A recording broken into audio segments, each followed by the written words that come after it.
ಇವತ್ತಿನ ಚಿಂತನೆ to be with the source, ಮೂಲದೊಂದಿಗೆ ನಿರಂತರವಾಗಿ ಇರುವಿಕೆ. ನಾವು ಮೂಲದೊಂದಿಗೆ ಇದ್ದೀವ ಅಥವಾ ಮೂಲದ ಹೊರತಾಗಿದ್ದೀವ? ಮೂಲ ಬೇರೆ, ನಾವು ಬೇರೆನಾ? ಮೂಲವನ್ನು ಸೇರೋಕ್ಕೆ ಶ್ರಮ ಪಡಬೇಕಾ? ಅದರ ಅವಶ್ಯಕತೆ ಇದೆಯಾ? ಧ್ಯಾನದಿಂದ ಮೂಲದ ಕಡೆಗೆ ಹೋಗಕ್ಕೆ ಸಾಧ್ಯವಾ? ಅಥವಾ ಧ್ಯಾನ ನಮಗೆ ಅದನ್ನ ಲಭಿಸುತ್ತಾ? ಇವುಗಳ ಬಗ್ಗೆ ಸುಮ್ಮನೆ ಹಾಗೆಯೇ ಒಂದು ಚಿಂತನೆ ಮಾಡ್ತಾ ಹೋಗೋಣ. ಆದಷ್ಟು ಎಲ್ಲರೂ ಮೂಕ ಪ್ರೇಕ್ಷಕರಾಗಿ ಕೂತ್ಕೋಬೇಡಿ. ಚಿಕ್ಕ ಗ್ರೂಪ್, ತುಂಬಾ ಚೆನ್ನಾಗಿದೆ, ಖುಷಿ ಆಗುತ್ತೆ. ನನಗೆ ತುಂಬಾ ಖುಷಿ ಆಗಿದೆ. ನಿಮ್ಗೆ ಖುಷಿ ಆಗಿದೆ ಇವಾಗ ಅಲ್ವಾ? ಏನೋ ಒಂದು ಆನಂದ ಅಲ್ವಾ?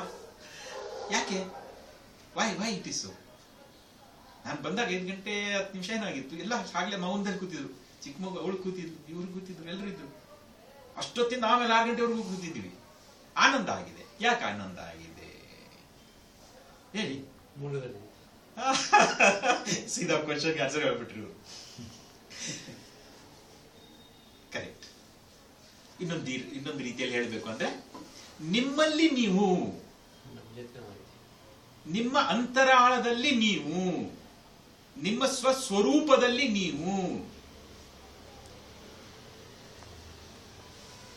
ಹಣ್ಣಿನಲ್ಲಿ ಹಣ್ಣಾಗಿ ನೀವು. ಇದನ್ನ ಯಾರಾದ್ರೂ ನೋಡಿದ್ರೆ ಸಿಹಿ ಇದೆ ಅಂತ ಹೇಳ್ತೀರಾ?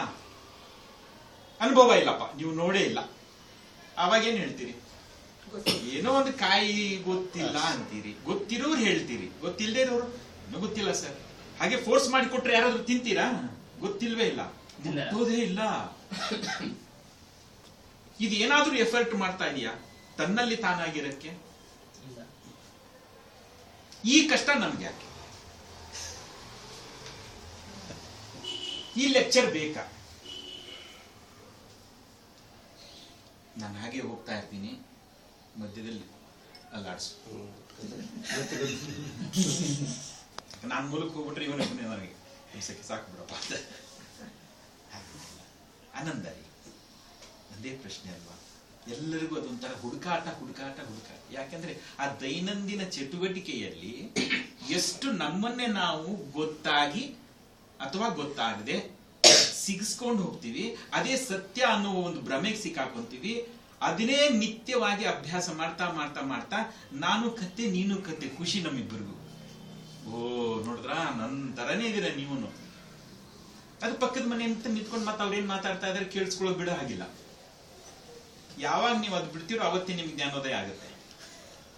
ಪಕ್ಕದ ಮನೆ ಇಟ್ಸ್ ಎನ್ ಎಕ್ಸಾಂಪಲ್. ಹೋಗುವಾಗ, ಬರುವಾಗ, ನಡೆದಾಡುವಾಗ, ಕೂತಾಗ, ಮಾತಾಡುವಾಗ ನಿಮ್ಮಲ್ಲಿ ನೀವು ಇದ್ಬೇಕು. ನಿಮ್ಮತ್ವದಲ್ಲಿ ನೀವಿದ್ದು ಮಾತಾಡುವಾಗ ಬರುವ ವಿಷಯಗಳೇ ಬೇರೆ, ಚೈತನ್ಯ ಮಾತಾಡುವ ರೀತಿಯೇ ಬೇರೆ. ಪ್ರತಿಯೊಬ್ರು ನೀವು ಅಲ್ಲಿ ಗಮನಿಸಬೇಕಾಗತ್ತೆ.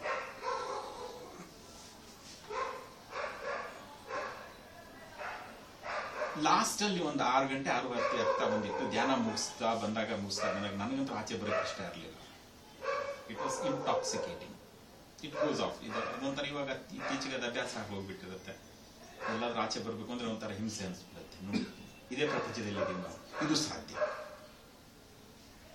This is possible and all meditators know about it. I don't have to exaggerate. I don't have to give any additional qualifying statements for it. ಅದೊಂದು ನಮ್ಮ ಪುಣ್ಯ. ಇಲ್ಲಿರೋರೆಲ್ಲರೂ ನೀವು ಅದನ್ನ ರುಚಿ ನೋಡ್ಬಿಟ್ಟಿದ್ದೀರಿ. ಈ ಹಣ್ಣು ಏನು ಅಂದ್ರೆ ಎಲ್ರಿಗೂ ಗೊತ್ತು, ಬಿಡಿ ಸರ್ ಅಂತೀರಿ, ಅಮೃತ ಅಂದ್ಬಿಡ್ತೀರಿ. ಧ್ಯಾನ ಅಂದ್ರೆ ನನ್ನ ಪ್ರಕಾರ ಅಮೃತ. ಒಂದು ಕೊನೆ 5 ನಿಮಿಷ ಮುಗಿಸ್ಕೊಂಡು ಆಚೆ ಬಂದ ತಕ್ಷಣ ಈಗ ಪ್ರಶ್ನೆ ಕೇಳ್ತೀನಿ, ಏನ್ ಅನಿಸ್ತು? ಯಾವ ಸ್ಥಿತಿನಲ್ಲಿ ನಿಮ್ಮ ಮನಸ್ಸು ನೀವು ಇದ್ರಿ?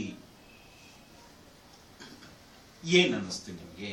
ಏನ್ ಅನಿಸ್ತಾ ಇತ್ತು? ಆ ಒಂದು ಫ್ಯೂ ಸೆಕೆಂಡ್ಸ್, ಅಟ್ ಲೀಸ್ಟ್ 1 ನಿಮಿಷ ಅಂತ ಇಟ್ಕೊಳ್ಳೋಣ ಮ್ಯಾಕ್ಸಿಮಮ್. ಆ 1 ನಿಮಿಷದಲ್ಲಿ ಅವ್ರು ನನ್ನ ಕರೆದ್ರು, ಅದು ಇವು ಫಿಸಿಕಲ್ ಓಡಾಡೋದು ಬಿಟ್ಬಿಡಿ, ಆದ್ರೆ ನೀವೆಲ್ಲಿದ್ರಿ?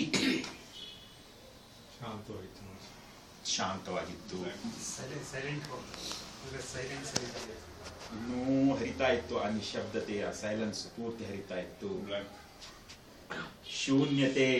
ನಮ್ಮನ್ನು ನಾವು ಮರ್ತಿದ್ವಿ. ನೀವಿದ್ರಲ್ವಾ? ನೀವೆಲ್ಲರೂ ಇದ್ರಿ ಅಲ್ವಾ ಇಲ್ಲಿ? ಆದ್ರೂ ನಿಮ್ ಸ್ಟೇಟ್ಮೆಂಟ್ಸ್ ಹೆಂಗಿದೆ? ಮಗು ನಿನ್ಗೂ ಹಾಗೆ ಅನಿಸ್ತಾ? You are a very blessed person. ಚಿಕ್ಕ ವಯಸ್ಸಲ್ಲಿ she is able to go to that state of consciousness, ಪ್ರಜ್ಞೆ. ಸೊ ಈ ಪ್ರಶ್ನೆ ನಾನು ಮತ್ತೆ ತಿರುಗಿಸಿ ಕೇಳ್ತೀನಿ, ಆ ಸ್ಥಿತಿ ಯಾವುದು? ನೀವು ಫಿಸಿಕಲಿ ನಾವೆಲ್ಲರೂ ಇಲ್ಲಿ ಇದ್ವಿ, 3rd ಫ್ಲೋರ್ ಅಲ್ಲಿ ಧ್ಯಾನ ಮುಗಿದಿದೆ, ಪ್ರೇಮ್ ಅವ್ರು ಹೇಳ್ತಾ ಇದ್ದಾರೆ, ನಮ್ಮ ಆ ಸ್ಥಿತಿ ಯಾವುದು? ಆ ಫ್ಯೂ ಸೆಕೆಂಡ್ಸ್ ಮತ್ತೆ ಟಕ್ ಟಕ್ ಟಕ್ ಅಂತ ನಮ್ಮನ್ನು ಅಡ್ಜಸ್ಟ್ ಮಾಡ್ಕೊಂಡು ಮತ್ತೆ ಇಲ್ಲಿ ಏನ್ ನಡೀತಾ ಇದೆ ಒಂದು ಆ ಫಿಸಿಕಲ್ ಓರಿಯಂಟೇಷನ್ ಬಂದ್ವಿ, ಎಲ್ಲರೂ ವಾಪಸ್ ಬಂದ್ವಿ. ಆ ಒಂದು ಫ್ಯೂ ಮೊಮೆಂಟ್ಸ್ ಅಲ್ಲಿ ನೀವು ಇರಲಿಲ್ಲ, ಸತ್ಯನಾ? ಆ ಸ್ಥಿತಿ ಯಾವುದು? ಶೂನ್ಯ ಸ್ಥಿತಿ, ಮೂಲ ಸ್ಥಿತಿ. ಈ ಮೂಲ ಸ್ಥಿತಿ ಎಲ್ರಿಗೂ ಬರುತ್ತಿದ್ದೋ ಗಮನವಿಟ್ಟು ಕೇಳಿ. ಎಲ್ಲರೂ ನೀವು ಮನುಷ್ಯರೇ, ನಾವೆಲ್ಲರೂ ಮನುಷ್ಯರೇ, ಮನುಷ್ಯನ ಆಕಾರದಲ್ಲಿ, ರೂಪದಲ್ಲಿ, ದೇಹದಲ್ಲಿ ಇದೀವಿ. ಈ ಮೂಲ ಸ್ಥಿತಿಯನ್ನ ಅನುಭವಿಸಿದವ್ರು ನೀವೇ ತಾನೆ. ಈ ಮೂಲ ಸ್ಥಿತಿ ಅಂತ ಹೇಳಿದ್ರಲ್ಲ, ಶೂನ್ಯತೆ ಆಗ್ಲಿ ಅಥವಾ ಒಂದತ್ವ ಆಗ್ಲಿ, ಇದು ನಿಜವಾಗ್ಲೂ ಯಾರ ಗುಣಗಳು? Whose attributes are these?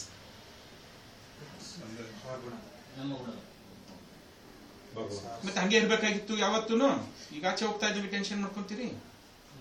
Nature gift. ಯಾವ್ದು ಡಿಸ್ಟರ್ಬೆನ್ಸ್? ನಮ್ಮಲ್ಲಿ ನಿಜವಾಗ್ಲೂ ಯಾರ್ದು ಗುಣ ಇದು?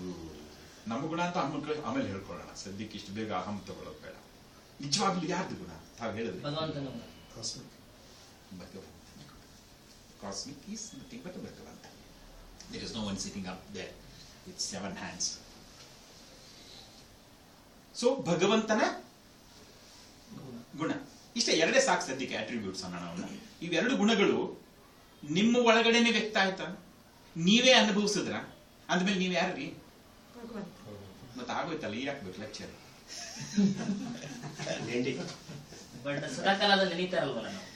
ಅಲ್ಲೇ ತಾನೇ ಕೇಳೋದು ನಾನು, ಏನ್ ಪ್ರಾಬ್ಲಮ್ ಏನು?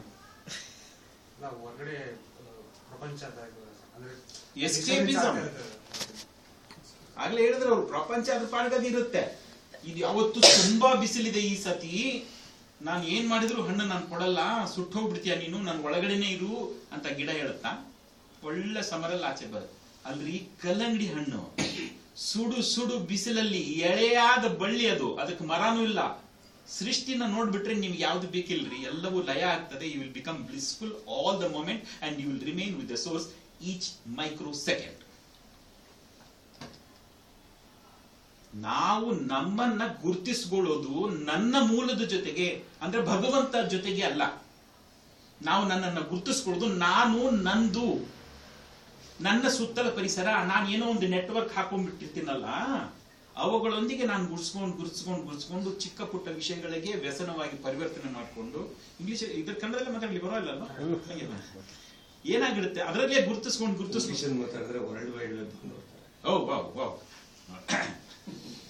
ಸೊ ಅವಾಗ ಏನಾಗ್ಬಿಡುತ್ತೆ, ನಮ್ಮನ್ನೇ ನಾವು ಈ ನೆಟ್ವರ್ಕ್ ನಲ್ಲಿ ಗುರ್ತಿಸ್ಕೊಂಡು ನಾವು ಬಹುಶಃ we get captivated into this network created by ourselves. ಆ ಕ್ಷಣದಲ್ಲಿಗೆ why did we not remember that we are gods? This man keeps bombarding at every lecture, everywhere, every seminar, my dear gods. First time ನಾವು ಇವ್ರು ಹೇಳುವ ಕೇಳಿದಾಗ ಚೆನ್ನಾಗಿದೆ ಅನ್ನಿಸ್ತು, ಆದ್ರೆ ನಾವು ದೇವ್ರುಗಳ doubt ಬಂತು. ಹೇಳಿ, you want to share something? It's a fact. It's not that easy. Once you are taken over by the human mind for your existence, you are finished. ಆಮೇಲೆ ಹೆಂಡತಿ ಮಕ್ಕಳು, ಕೆಲಸ, ನೌಕರಿ, ಮದುವೆ, ಮುಂಜಿ, ಮೊಮ್ಮಗನಿಗೆ ನಾಮಕರಣ ಇದೆ, ಇನ್ನೊಂದು ನೆಕ್ಸ್ಟ್ ಡೇ ಬಾ ಅಂತ ಹೇಳದಂತೆ ಯಮರಾಜನಿಗೆ. ಇವನು ಬಹಳ ಬುದ್ಧಿವಂತ ಮನುಷ್ಯ, ಇವನ್ ಟೈಮ್ ಆಗಿ ಹೋಗಿದೆ. That lord Yama has come. Brother, your time is over, let us go. ಏನಯ್ಯ ನಿಂದ ಅರ್ಜೆಂಟು? ಇನ್ನೊಂದ್ ದಿನ, ನಾಳೆ ಮದುವೆ ಮುಗಿದೋಗ್ಬಿಡುತ್ತೆ. ನನ್ನ ಮೊಮ್ಮಗನ ನಾಮಕರಣ 89. ಇನ್ ಮೊಮ್ಮಗನ ನಾಮಕರಣ ನೋಡಿದ್ರೆ ಏನಾಗೋದಿದೆ? ತಪ್ಪಲ್ಲ. ಇಲ್ಲಿ ಆ ತಪ್ಪು ಹುಡುಕ್ತಾ ಇಲ್ಲ ನಾನು. How we get caught with the events which we have created ourselves around us. This binds you ಅನ್ನೋದು we will never know at all. We get mesmerized, we get intoxicated with all the attitudes and activities which are happening in and around us only. ಇದಕ್ಕೆ how can you show your fingers to somebody, someone, some situation?